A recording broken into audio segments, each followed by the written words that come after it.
Welcome back, everybody. I'm Thom Tran, U.S. Army combat veteran and stand-up comedian, and today we're talking about a topic that'll make anybody spit take their borscht: Russia. Russia is never strong as she looks, nor as weak as she appears. This old diplomatic adage has confounded military planners for centuries. But what if we're making that mistake right now? Welcome back to the channel. I'm U.S. Army combat veteran Thom Tran, and this is Task and Purpose. Today we're examining what might be one of the most expensive military educations in history: Russia's 3-year war in Ukraine. While headlines focus on Russian tanks burning and casualty counts reaching 700,000, what's the story beneath those numbers? Is Russia truly crippled, or is it adapting, evolving, and potentially becoming more lethal? Before we get to that, I'm going to share some really important info about something we could all use a little bit more of: money.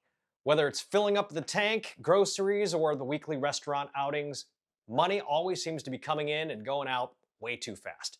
Wouldn't it be great if there was an app that existed that magically returned some of that money right back to you? Well, it is great because it does exist, and it's called the free Upside app. Upside users are making as much as $280 per year, and there are over 100,000 gas stations, grocery stores, and restaurants on the Upside app that offer cash back. And it's real money too, transferred directly to your bank account. No confusing rewards, points, or credits. Just claim an offer, pay as usual, and follow the steps in the app to get paid. I use the Upside app pretty much every time I go out to eat, and it's kind of crazy to see how the earnings pile up in the app.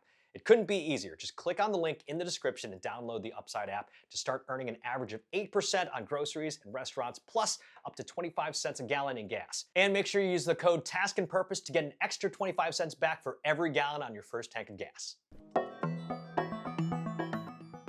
Let's start with the numbers because they're absolutely staggering. According to the UK Ministry of Defense, by November 2024, Russia had suffered over 700,000 casualties, killed or wounded, since invading Ukraine. That's higher than the entire population of Boston. The meat grinder kept accelerating through 2024, with daily casualty rates hitting up to 1,500 wounded or killed men for tiny stretches of land in November alone. It's staggering, and this is corroborated by both former Secretary of Defense Lloyd Austin and his counterpart from the UK. Think about it. Russia was losing an entire battalion every single day. Ukraine's Ministry of Defense claims Russia lost 430,790 soldiers in 2024 alone. Even if we assume that's inflated, and let's be honest, both sides massage these figures, we're still talking about losses that would cripple most armies. And it's not just personnel. The hardware losses are mind-boggling. Oryx, an open-source tracking group, has visually confirmed almost 3,800 tanks, 5,600 infantry fighting vehicles, 1,900 armored vehicles, and 28 warships have been destroyed. That's more tanks than most NATO countries possess in their entire inventories. When I see numbers like this, my first instinct is they're going to tap out. No military could sustain this kind of punishment and remain combat effective. But that hasn't happened, and here's where things get interesting and, frankly, disturbing. Russia isn't following the Western playbook. Instead of folding under these catastrophic losses, they found ways to not just endure them, but actually grow stronger in certain key areas. So how does a nation this battered still have any fight left? Through a combination of brute force mobilization, industrial adaptation, and international support that would make any military planner take notice. In 2022, Russia mobilized 300,000 conscripts in one go.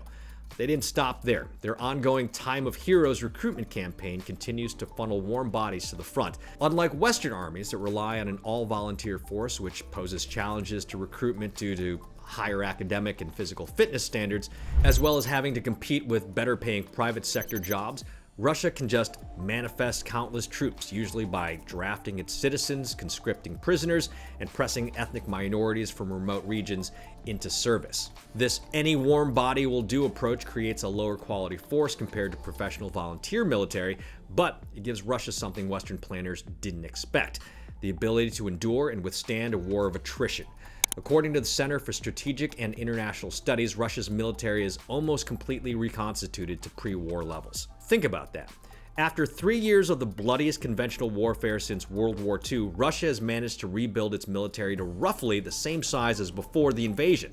It's almost like they're respawning, except unlike in a video game, they're very, very dead. Because the Russian approach to war has hundreds of them hurling themselves at Ukrainian lines in a Zap Brannigan-style offensive. I sent wave after wave of my own men at them. But manpower is only part of the equation. Russia's defense industry has shifted into overdrive, revealing capabilities that Western analysts had underestimated. They've ramped up drone production to try to close the gap with Western production capabilities. The exact numbers are fuzzy on this, so take estimates you hear with a grain of salt, because Russia is also including Iranian drones in their numbers, and the Kremlin is not exactly sending receipts to anyone. Now let's talk about shell production, because that's at another level. As of 2024, it was around 3 million per year. Seems like Soviet-era factories designed for mass production are getting a facelift and retooled. But Russia isn't doing this alone. They've created what we like to call an autocrat supply chain, with China, Iran, and North Korea providing crucial support. Iran shipped hundreds of FAT 360 missiles to Russia in late 2024 on top of previous deliveries. China is providing dual-use components that help Russia bypass Western sanctions. It's essentially an axis of convenience, united primarily by their opposition to Western interests rather than any deep ideological bonds. Anyway, this is where Russia's strategy reveals itself. They don't need to match Western quality. They just need enough quantity to overwhelm Ukrainian defenses and weather their own staggering losses. So how is Putin paying for all this? The answer reveals another dimension of Russia's surprising resilience or strategic stubbornness. Despite Western sanctions, Russia's economy has weathered the storm far better than analysts predicted. The key? They've essentially transformed their economy, with the military-industrial complex becoming the most dynamic sector. Government spending has shifted dramatically towards defense production, creating a militarized economic model reminiscent of the Soviet era. But the real economic lifeline has been the energy exports through their fleet of shadow tankers. Russia remains the world's third largest oil producer at 10.4 million barrels daily. Western sanctions included a $60 price cap on Russian oil, but this proved more symbolic than effective. Oil is inherently fungible. It can be sold, resold, and traded through complex networks that make sanctions challenging to enforce. More importantly, Russia has simply redirected its exports. China has become Russia's primary trading partner and a crucial source for sanctioned goods, including the semiconductors and microelectronics needed for precision-guided weapons. The Chinese yuan has even replaced the dollar and euro as Russia's primary currency for international transactions and savings. This pivot east has given Russia sufficient economic breathing room to sustain its war machine. This isn't to say Russia's economy is thriving. Inflation has spiked, interest rates hover around 21%, and ordinary Russians are feeling the pinch with skyrocketing prices for basic goods like butter and potatoes. But this is where Russia's authoritarian system comes in. Autocrats don't need to worry about approval ratings, public perception, or election cycles when implementing painful economic policies. Therefore, while sanctions have certainly damaged Russia's economy, they haven't crippled it. Moscow's found workarounds in alternative markets and leveraged authoritarianism to maintain the economic foundation necessary for waging prolonged warfare. Sort of makes me remember variations of that old joke where everything's the opposite in Russia. In Soviet Russia, sanctions make work better. Now, if you thought things couldn't get any weirder, hold my vodka. Russia's battlefield failures have actually forced them to innovate in ways that make them more dangerous, not less. When your fancy $42 million Su-34 fighter bomber keeps eating SAMs, or your $330 million A-50U AWACS keeps falling into cleverly placed SAM bushes, you have two options: give up or adapt. Russia chose the latter, but finding more warm bodies and churning out shells is only half the story. Russia's failures have forced them to get creative, and it's not pretty. Take the Lancet and Orlan drones, Russia's answer to their shortage of high-tech reconnaissance platforms. Their recently developed technology by the Zala Aero Group, a subsidiary of the Kalashnikov arms conglomerate.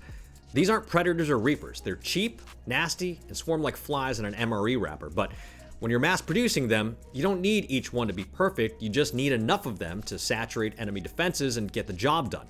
Similarly, Russia's production of advanced Su-57 stealth fighters remains sluggish, but they've countered this limitation by mass-producing UMPK glide bomb kits that transform dumb bombs into precision-guided munitions. It's a poor man's smart bomb that's proving devastatingly effective against Ukrainian positions. The Russians have essentially MacGyvered solutions to problems that Western militaries would throw billions at. There's something oddly impressive about that, even if it's being used for all the wrong reasons. This adaptability extends to tactics as well. Remember those massive tank columns that got ambushed in the early days? Since then, Russia has been moving toward more dispersed units. They've improved their electronic warfare capabilities, drone countermeasures, and artillery coordination. Their air defenses are also trying to adapt to NATO-supplied weapons. And their logistics? Well, they've begun to innovate in other ways, like mobilizing war mules, which is Heartbreaking for Winnie the Pooh fans. But we've officially entered the pack animals phase of this war. In any case, through all of those poor man measures, the Russians have painfully adapted from their disastrous early war performance. So what we're witnessing isn't just a war of attrition, it's a brutal, real-time military education. Russia's paying for this education in blood and treasure, but they're definitely learning. And that lessons learned process is making its way back to Russian military academies, training programs, and doctrine development. The officers who survive this conflict will form the backbone of a military that's been battle-tested in a way no NATO force has in decades. But Russia's strategy extends far beyond the conventional battlefield. While Ukrainian forces face the brunt of Russia's artillery and infantry, the West faces a different kind of offensive, one happening in the murky area between peace and war. Russia has repeatedly issued nuclear threats since 2022, each one strategically timed to coincide with Western deliberations about sending new weapons or aid to Ukraine. It's nuclear flexing, plain and simple, and it's had a measurable impact. How many times have we heard warnings about escalation or we can't risk nuclear confrontation from Western leaders? Those hesitations create windows of opportunity for Russia to regroup and reinforce. Elsewhere on the political front, Russia has expertly exploited divisions within the EU and NATO. Hungary's Viktor Orban blocked 50 billion euros in EU aid to Ukraine in 2024, allegedly favoring the Kremlin's interests. Russia doesn't need to defeat NATO militarily if it can just paralyze it and fracture it. So even as Russia bleeds in Ukraine, they're potentially undermining Western unity and using every asymmetric tool at their disposal. They're playing a longer, much more patient game than some may realize. Here's the uncomfortable truth that military analysts are increasingly concerned about. Russia's autocratic system is uniquely suited for prolonged conflict. The Kremlin controls the media, suppresses dissidents, and can direct economic resources toward the war effort without worrying about election cycles, budget oversight, or public opinion. In democracies, leaders need to justify casualties and expenses to voters.